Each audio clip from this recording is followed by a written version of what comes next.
소년 예수의 질문에 대답해 보라라는 제목으로 말씀을 증거하겠습니다. 누가복음 2장 41절로 52절 말씀을 같이 보겠습니다. 그의 부모가 해마다 6월절이 되면 예루살렘으로 가더니 예수께서 12살 되었을 때에 그들이 이 절기의 관례를 따라 올라갔다가 그 날들을 마치고 돌아갈 때에 아이 예수는 예루살렘에 머무셨더라.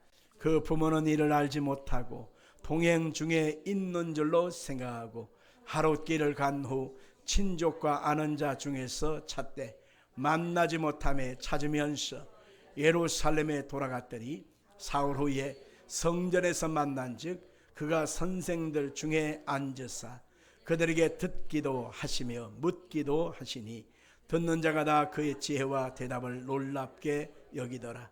그의 부모가 보고 놀라며 그의 어머니는 이르되 아이야 어찌하여 우리에게 이렇게 하였느냐. 보라 내 아버지와 내가 근심하여 너를 찾았노라. 예수께서 이르시되 어찌하여 나를 찾으셨나이까. 내가 내 아버지 집에 있어야 될 줄을 알지 못하셨으니까 하시니 그 부모가 그가 하신 말씀을 깨닫지 못하더라. 예수께서 함께 내려가사 나사렛에 이르러 순종하여 받드시더라. 그 어머니는 이 모든 말을 마음에 두니라. 예수는 지혜와 키가 자라가며 하나님과 사람에게 더욱 사랑스러워 가시더라. 아멘.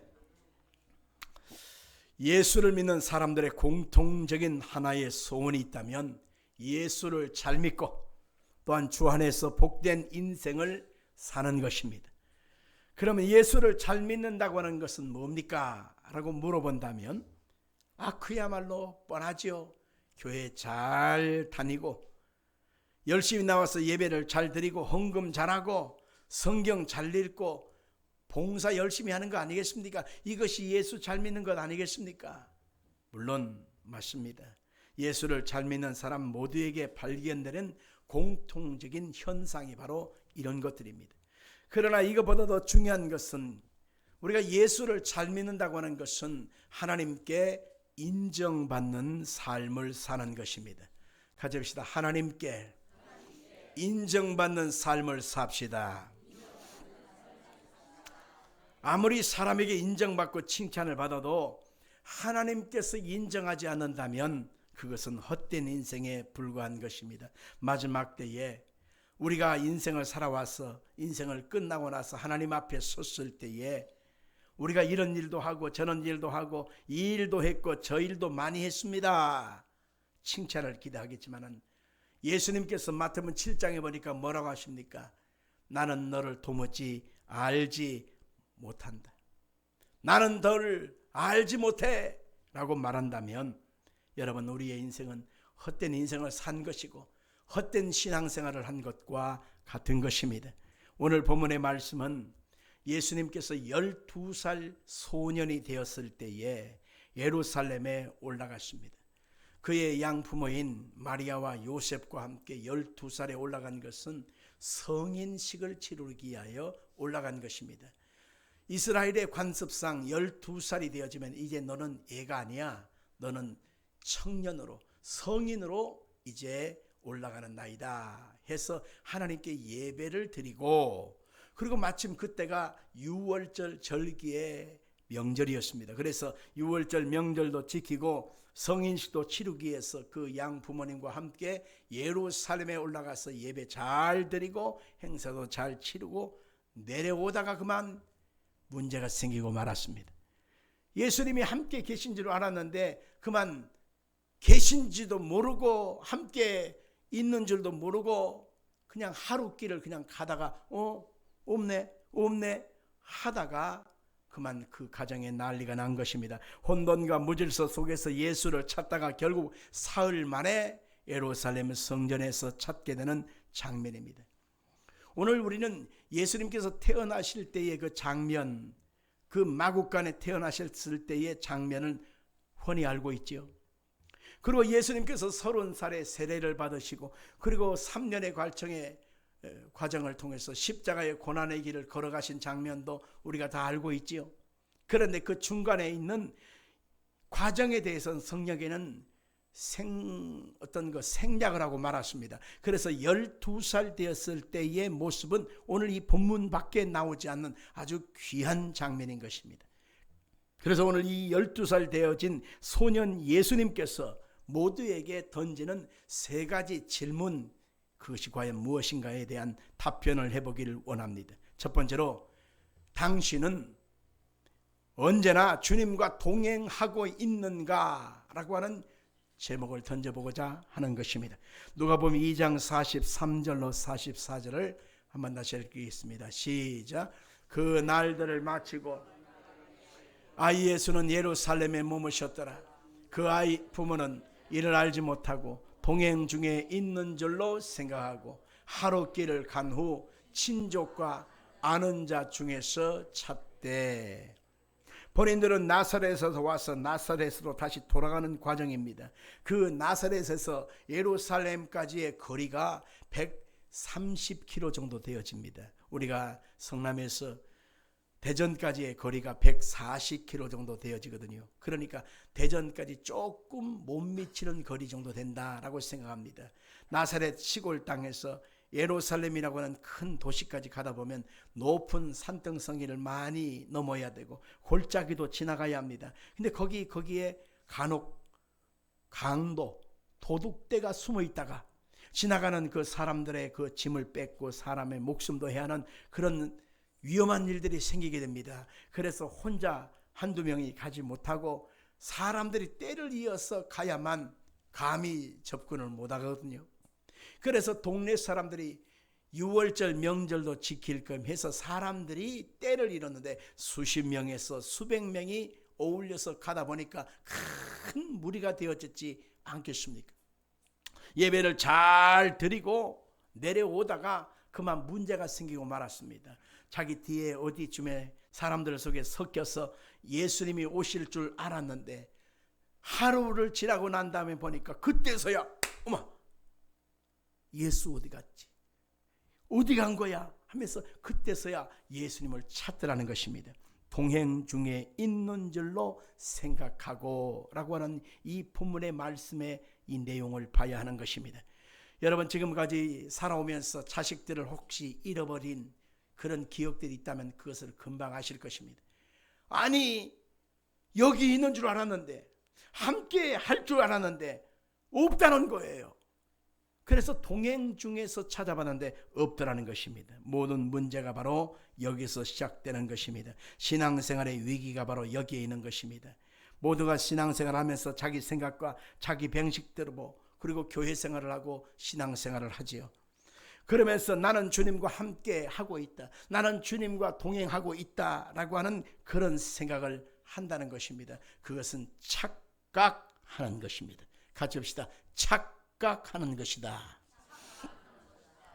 예수님 부모님이 예수님과 같이 있는 줄로 착각한 것처럼 오늘날도 많은 사람이 내가 예수님과 함께 있다라고 착각할 때가 많다는 것입니다. 이것은 자기 만족에 의하여 사로잡혀 있기 때문인 것입니다. 내가 열심히 교회 다니니까, 내가 주일 성수는 꼬박꼬박 하니까, 내가 봉사하고 있으니까 나는 주님과 함께 하고 있다고 생각합니다. 사람들이 잘한다 칭찬해주고, 사람들이 그렇게만 잘해, 아이고 훌륭해, 박수 쳐주니까 내가 주님과 함께 있다고 착각할 때가 많습니다. 내 삶에 큰 문제도 없고 잘 풀려나가니까, 나름대로 평안하고 형통하니까 나는 예수님과 동행하고 있다고 착각할 때가 많습니다. 나는 물질도 나름대로 잘 풀려나가고 직장생활도 잘하고, 그리고 내 자식들이 속색이지 아니하니까 나름대로 나는 주님과 동행하고 있다고 그렇게 생각할 때가 있습니다. 우리는 박수갈채를 받으면서, 평안의 좋은 소식을 받으면서 오늘 내가 주님과 정말 함께하고 있느냐, 나는 과연 주님과 동행하고 있느냐, 이것을 한번 살펴볼 필요가 있는 것입니다. 많은 사람이 주님 없이 자기 길을 걸어가고 있으면서도 그 사람이 마음속에 예수님이 계신지 안 계신지 점검도 하지 못한 채 오늘날 많은 사람이 잊어버리고 살아갈 때가 많다는 것입니다. 신앙생활은 주님과 나와의 교제의 순간인 것입니다. 그래서 진정한 사랑은 늘 떨어지지 아니하고 딱 붙어서 체온을 느끼고 감정을 교류하고 눈빛을 교류하면서 손과 손을 마주치면서 그러면서 가는 것이 진정한 사랑 아니겠습니까? 요한복음 8장 29절에 보니까 예수님이 이렇게 말씀했습니다. 나를 보내신 이가 나와 함께 하시도다. 나는 항상 그가 기뻐하시는 일을 행함으로 나를 혼자 두지 아니하셨느니라. 예수님은 늘 하나님과 함께 했기 때문에 혼자 두지 아니하셨다는 것입니다. 아가서 2장 10절에도 똑같은 내용이 나오지요. 나의 사랑하는 자가 내게 말하여 이르기를 나의 사랑 내 어여쁜 자야 일어나서 함께 가자. 사랑하기 때문에 함께 가는 것입니다. 예수님의 부모의 잘못은 무엇입니까? 24시간 예수님에게서 눈을 뗄 수가 없고 늘 체온을 느끼면서 손에 손을 잡고 그리고 발자국을 같이 맞추면서 그렇게 갔어야 되는데 오랜만에 예루살렘에 올라와서 사람 구경하고 먹거리 구경하고 명품 구경하고 나름대로 여러 가지 정보를 공유하다 보니까 정신이 없다 보니까 예수님이 뒷전일 수밖에 없었던 것입니다. 우리가 이렇게 정신없이 26년도를 시작하면서 우리가 오늘 11일째 아닙니까? 벌써 열흘이 지나가 버렸어요. 3분의 1이 이 1월 달에 3분의 1이 지나고 말았습니다. 정신없이 살아가요. 너무 바쁩니다. 그러다 보니까 예수님이 내 손을 잡고 계시는지 예수님이 내 마음에 지금 계시는지 확인할 여유도 틈도 없다는 것입니다. 이게 바로 우리가 한 달이 반복되고 6개월이 반복되고 연말이 반복되어지고 그러면 올 1년 한 해도 예수님 따로 나 따로 이렇게 살아갈 수밖에 없는 그런 상황이 되고 마는 것입니다. 그러면 과연 우리의 마음은 평안할까요? 우리의 마음은 기쁨이 있을까요? 우리의 마음은 소망이 넘칠까요? 예수님과 함께하는 그 기쁨과 행복이 우리 속에 넘칠까요? 아니올시다. 예수님을 놔버린 그 근심과 두려움이 이 마리아와 요셉에게 다가왔던 것처럼 예수님을 놔버리면 예수님을 뒷전에 던져버리면 결국 내 인생의 삶에는 아무것도 열매를 맺을 수가 없는 것입니다. 히브리서 12장 2절에 보니까 이렇게 말합니다. 믿음의 주여 또 온전케 하시는 이인 예수를 바라보자. 그는 그 앞에 있는 기쁨을 위하여 십자가를 참으사 부끄러움을 개의치 아니하시더니 하나님 보좌 우편에 앉으셨느니라. 영어 성경 NIV에 보니까는 이 부분을 예수님께 시선을 고정시키자 이렇게 말하고 있습니다. 같이 볼까요? 예수님께 시선을 고정시키자. 아멘. 예수를 바라본다고 하는 것은 딴 곳을 바라보지 않고 예수님께 시선을 고정시키는 것을 의미하는 것입니다. 여러분들 경주 마 있지 않습니까? 말들이 눈이 크지 않습니까? 근데 시야가 참 좋다고 그래요. 그래서 이 말들은 눈을 떠서 휘둥거리면 350도를 볼 수 있다고 그래요. 360도는 동그랗지 않습니까? 한번 휘둥거리면 앞뒤 사방을 이렇게 다 본다는 거예요. 그래서 이 말이 달리면서 경주하면서 옆을 쳐다보고 여기도 쳐다보고 저기도 쳐다보고 저것도 쳐다보고 한참 쳐다보면 속도를 제대로 낼 수 있나요? 앞으로 제대로 목적지를 갈 수 있나요? 못 가잖아요. 그러니까 경주마다는 항상 저 마스크를 항상 씌워서 앞에만 쳐다보게끔 그렇게 항상 단속을 시킨다고 합니다. 마찬가지입니다. 우리가 동서남북 사방에 바라보고 나름대로 유혹이 되어지고 이끌리고 하는 것이 많습니다. 에덴 동산에서 선악과를 그 아담과 하와가 끊임없이 바라보면서 하나님이 과연 이게 뭔데 이것을 따먹지 말라고 하셨을까? 사탄이 와서 따먹어라 따먹어라. 하나님처럼 될 수 있고 네 눈이 밝아져서 지혜와 선악을 알 수 있다고 그렇게 유혹을 했지 않습니까? 그러니까 자꾸 그 선악과를 바라보면서 군침을 뚝뚝 삼키게 되어지니까 결국 하나님 말씀도 잊어버리고 결국 그것을 따먹고 말지 않습니까? 우리의 믿음의 눈이 예수에게서 세상으로 향한 즉 결국 우리는 우리의 방향을 잃어버리고 헤맬 수밖에 없다는 것을 알 수 있습니다. 우리가 지금까지 교회 열심히 다닌 것 좋아요. 내가 봉사 열심히 한 것 귀한 거예요. 내가 하나님 앞에 헌물을 하고 예배 빠짐없이 참석한 것 참 귀한 겁니다. 그러나 그것은 어제의 일입니다. 오늘 이 순간에 내가 가는 방향성 속에 예수님 손 잡아야 합니다. 예수님과 대화해야 합니다. 예수님을 찬양해야 합니다. 예수님과 눈을 맞춰야 합니다. 그게 뭘까요? 예배라고 하는 것입니다. 그게 뭘까요? 성령 충만함이라고 하는 것입니다. 그래서 아침에 일어나서 우리는 하나님 앞에, 하나님 고맙습니다. 하나님 오늘 하루를 주님과 함께 시작하게 해주셔서 감사합니다. 우리가 출근을 할 때도 예수님이 손 꽉 잡아주세요. 예수님이 발걸음 인도해 주세요. 우리가 공부할 때도 예수님 지혜가 되시고 능력이 되시고 공부할 때 깨닫게 하시고 지식을 얻게 하시고 분별할 수 있게 도와주시옵소서. 우리가 직장에서 일할 때도 예수님 내게 지혜와 지식과 능력과 분별력이 되사 이 일을 잘 감당할 수 있게 해주세요. 하루에를 마치고 나서 예수님 오늘 하루도 주님 멋졌습니다. 오늘 예수님이 손 잡아주셔서 너무 감사합니다. 예수님의 은혜로 하루를 오늘 멋지게 살았습니다.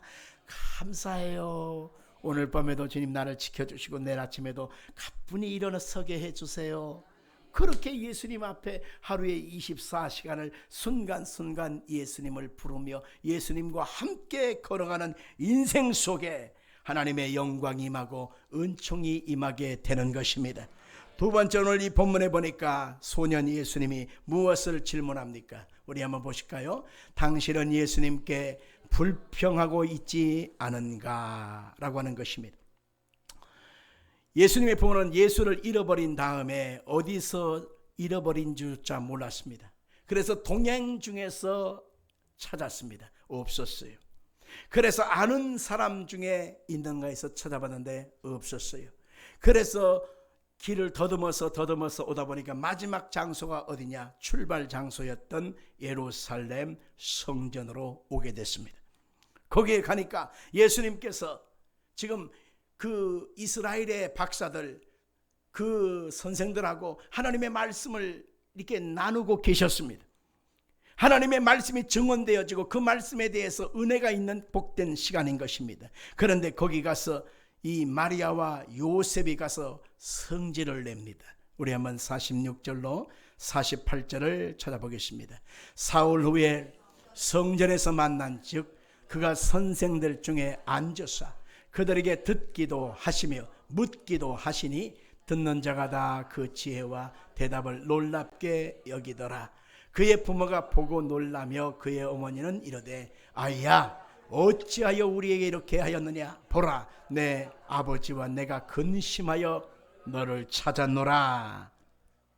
오늘 성경에서는 그대로 우리가 편안한 마음으로 같은 어투를 가지고서 읽게 되지만 48절을 우리가 자세히 보다 보면 이 말은 불평과 짜증이 섞인 원망이 섞인 말입니다. 48절을 다시 한번 볼까요?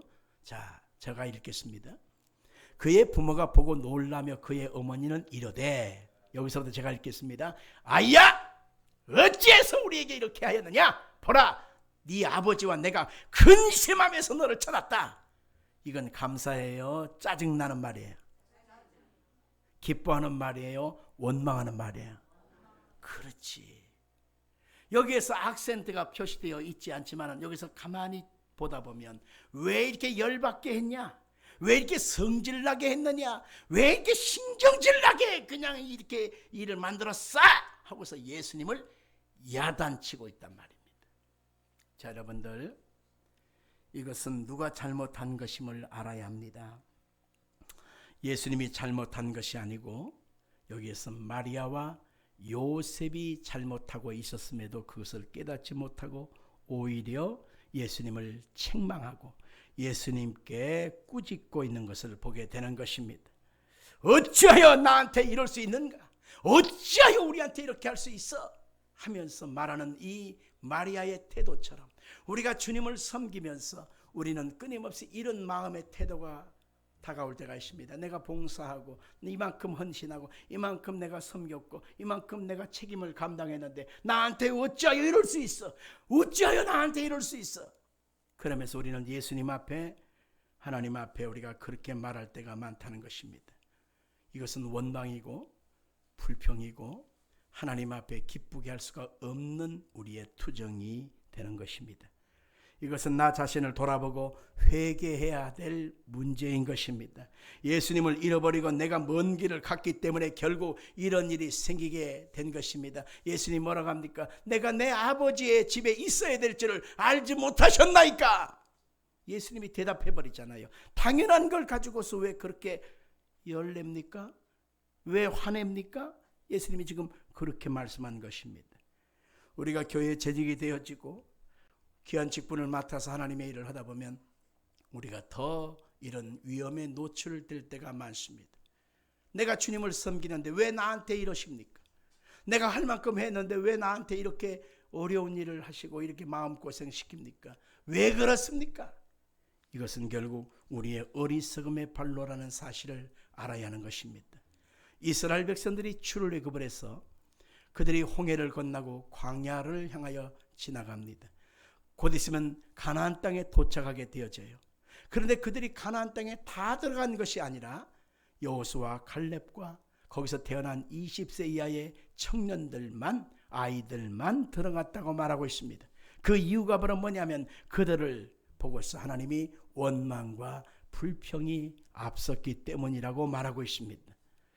민수기 14장 1절로 2절, 26절 27절 같이 보겠습니다.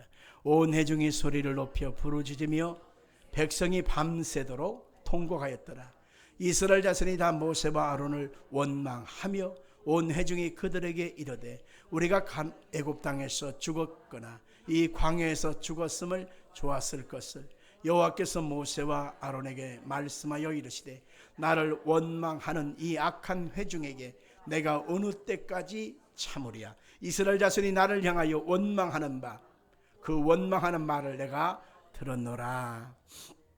여기에서 원망할 원인데 이 원망할 원자의 그 한문으로 보면요, 이게 뱀사자가 안에 이렇게 또아리를 틀고 있는 한자가 있습니다.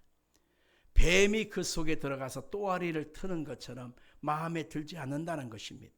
자, 원망하는 그것은 모세와 아론한테 하는 것이었지만 실상은 오늘 본문 27절에 보니까 그 원망은 누구한테 하는 것이었느냐? 하나님께 하는 것이었다는 것입니다. 같이 합시다. 그 원망은 하나님께 하는 것이었다. 그렇습니다. 우리가 은연중에 원망하고 불평하면서 끊임없이 이 상황을 끊임없이 감정적인 대꾸를 통해서 내 자신을 표현하지만 그것은 누가 듣고 계시느냐? 하나님이 듣고 계신다라고 하는 것입니다. 민수기 14장 30절에 자 시작. 여분네 아들 갈렙과 눈의 아들 여호수아 외에는 내가 맹세하여 너희에게 살게 하리라 한 땅에 결단코 들어가지 못하리라. 아멘. 하나님이 여러분을 기억할 때 감사하는 사람, 찬송하는 사람, 하나님을 기뻐하는 사람 되기를 바랍니다.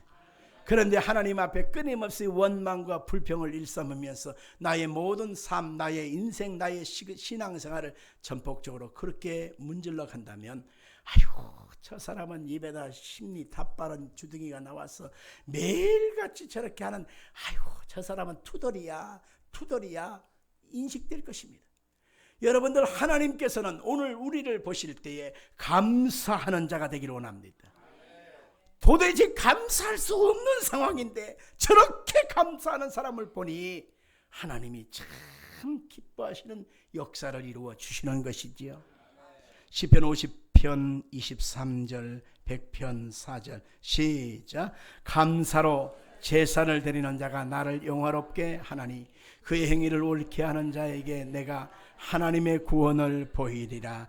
감사함으로 그 문에 들어가며 찬송함으로 그의 궁정에 들어가서 그에게 감사하며 그의 이름을 송축할지어다. 아멘. 우리가 할 수 있는 것은 하나님 앞에 감사할 수밖에 없고요. 그리고 하나님의 은혜로 된 것이니 내가 뭘 자랑할 게 있겠어요? 나는 오로지 주님 앞에 무익한 종이로소이다 라고 말할 수밖에 없는 것입니다. 누가복음 17장 10절 같이 볼까요? 시작. 이와 같이 너희도 명령받은 것을 다 행한 후에 이르기를 우리는 무익한 종이라 우리가 어떻게 할 일을 한 것뿐이라 할지니라. 아멘. 하나님께서 우리 가운데 주신 은혜, 특별함의 은총을 입어서 내가 이것을 한 것이지 내게 한 게 아니에요. 주님의 은혜로 된 거예요. 주님이 도와주셔서 된 거예요. 주님이 함께 해주셔서 된 거예요. 이렇게 말할 수 있는 여러분에게를 예수 이름으로 축복합니다. 오늘 본문에 보니까 소년 예수님, 그분은 무엇을 우리 가운데 말씀하고 있습니까? 당신은 하나님과 사람 앞에서 사랑받고 있는가? 라고 하는 질문을 하고 있습니다. 우리 같이 합시다. 당신은 하나님과 사람 앞에서 사랑받고 있는가? 자, 오늘 보면 52절 같이 읽겠습니다. 52절. 예수는 지혜와 키가 자라가며 하나님과 사람에게 더욱 사랑스러워 가시더라. 아멘. 예수님께서는 이 소년의 과정에서, 지금 자라나는 과정에서 예수님은 어떻게 하셨냐면 그 키가 자라가며 그 지혜가 자라가며 하나님과 사람에게 더욱 사랑스러워 가셨더라. 아멘, 아멘. 하나님은 바로 예수님 그분을 사랑스럽게 보셨다는 거고, 그리고 사람들도 예수님을 사랑스러운 자로 여겨 주었다. 이것이 우리의 올 한 해를 살아갈 수 있는 삶의 방향성이 되어야 하는 것입니다. 반면에 우리는 하나님 앞에서도 그렇고 사람 앞에서도 그런 악취의 존재로 전락해버리면 안 되는 것입니다. 우리가 지금은 겨울이라 좀 덜하지만 여름이 되면 땀 냄새가 다 나지 않습니까? 그런데 땀 냄새를 씻지 않고 젖은 몸과 옷을 가지고서 우리가 대중교통을 탔다고 합시다. 그러면 내 옆에서 땀내가 쩌든 냄새가 옆에서 풍겨오면 좋아, 이 샤넬 5 좋아, 이런 사람 있나요? 뭐야 이거, 싫어요. 그죠? 바로 그것입니다. 우리에게도, 우리의 삶의 모든 행실들도 이런 냄새로 기억될 수가 있다는 것입니다. 향기가 참 좋은 장미꽃 같은, 백합화 같은 이런 향기가 있는가 하면은 아주 역겨운 악취도 있다는 것을 보면서 예수님의 삶의 방향성, 예수님이 살아갔던 모든 삶의 흔적들, 발걸음은 향기였다라고 하는 것입니다. 사랑스러운 모습이었다는 것입니다. 아멘 합시다. 하나님의 아들 예수님이 십자가의 대속제물 되셔서 우리를 죽은 자 사망 가운데서 멸망과 심판에서 건져주실 때 우리는 이전 것은 지나갔으니 보라, 새 것이 되었어요. 아멘. 새 것이 되었단 말이에요. 그래서 예수를 믿고 나서 하나님의 자녀로 살아가는 삶의 흔적, 발걸음은 우리는 새로운 하나님의 자녀로서의 흔적, 향기를 가지고 살아가야 하는 것입니다. 오늘 요한일서 4장 16절에 보니까 이렇게 말하고 있습니다. 하나님이 우리를 사랑하시는 사랑을 우리가 알고 믿었노니 하나님은 사랑이시라. 사랑 안에 거하는 자는 하나님 안에 거하고 하나님도 그의 안에 거하시느니라 라고 있습니다. 하나님의 사랑이 우리 속에 거하시기 때문에 우리는 하나님의 향기가 나와야만 하는 것입니다. 요한일서 4장 18절도 이렇게 말합니다. 사랑 안에는 두려움이 없고 온전한 사랑이 두려움을 내어 쫓나니 두려움에는 형벌이 있습니다. 두려워하는 자는 사랑 안에서 온전히 이루지 못하였느니라. 아멘. 우리가 하나님의 사랑 안에 가득하기 때문에 그 사랑이 세상의 두려움을 내어 쫓아버리고 사랑 안에서 우리가 온전히 열매를 맺어갈 수가 있다는 것입니다. 왜냐하면 우리 속에 하나님의 사랑이, 하나님의 은혜가, 예수님의 은총이 우리 가운데 있기 때문에 세상살이 속에서도 승리하고 향기로 살아갈 수가 있는 것입니다. 그래서 내가 가는 곳마다, 내가 만나는 사람마다 나를 너무 좋아해. 왜냐하면 내가 예수의 사랑 안에 거하기 때문에 나를 만나면 왠지 좋은 거야. 나와 같이 차를 마시면서 대화하는 것이 왠지 좋은 거야. 나랑 같이 밥 한 끼 먹는 것을 되게 좋아해요. 나랑 같이 시간을 보내는 걸 너무너무 좋아해요. 왜 그럴까요? 예수의 사랑이 내 속에 있기 때문에 그런 것입니다. 그러나 내 속에 예수의 은혜가 없다면, 하나님의 말씀과 사랑이 내 속에 없다면 나를 만나는 사람마다 나를 싫어합니다. 나를 거부합니다. 전화 오는 거 싫어합니다. 만나는 것 싫어합니다. 왜 그럴까요? 부담되기 때문입니다. 그 냄새가 역겹기 때문에 그런 것입니다. 오늘 여러분과 제가 올 한 해에 복된 인생을 살기를 원한다면 다른 거 없어요. 내 안에 예수로 충만하기를 원해야 합니다. 하나님의 말씀으로 충만하기를 원해야 합니다. 하나님의 영으로 충만하기를 원해야 합니다. 그러면 내 속에서 자연스럽게 말하는 것도 예수님이 말하는 것 같고, 행동하는 것도 예수님이 행동하는 것처럼 보여. 예수님이 안고 일어선 것처럼 나의 모든 삶의 흔적에 아름다운 열매가 맺게 되어 있는 것입니다. 성도 여러분들, 하나님 앞에 귀한 자는 사람들 앞에서도 귀한 자로 여김을 받게 되는 것입니다. 그래서 오늘 한 해를 살아갈 때, 또 일평생 살아갈 때 내 안에 하나님의 사랑이 충만하게 해달라고 우리가 그렇게 기도해야 하는 것입니다. 우리는 한 번뿐인 인생입니다. 두 번 살 사람이 없습니다. 그래서 우리는 예수의 흔적, 예수의 소망, 예수의 사랑이 우리 속에 넘쳐나야만 하는 것입니다. 그래서 내가 있던 자리에도 열매를 맺고, 내가 이 땅에 떠난 자리 후에도 나를 보면서, 나를 기억하면서 귀한 분이었는데, 멋진 분이었는데 라고 기억하게 되는 거예요. 할렐루야. 올 26년을 시작하면서 참 안타까운 분이 돌아가셨어요. 유명한 배우, 국민 배우 안성기 씨가 돌아가셨습니다. 근데 이분이 돌아가실 때 큰아들인 안다빈 씨가 이제 답례의 말을 하는 거예요. 이제 유족들을 대표해서.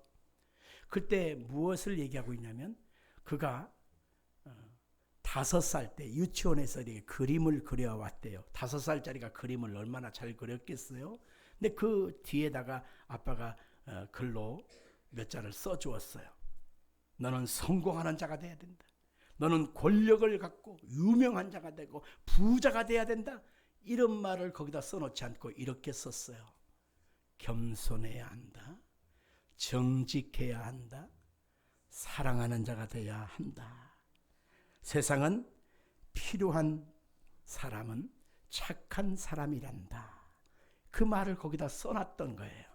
나중에 이 사람이 자라서 성인이 돼서 또 아버지가 돌아가신 다음에 다시 한번 그것을 들춰보면서 아버지가 참 잘 가르쳐 주었다라는 것을 말해주고 있는 것입니다.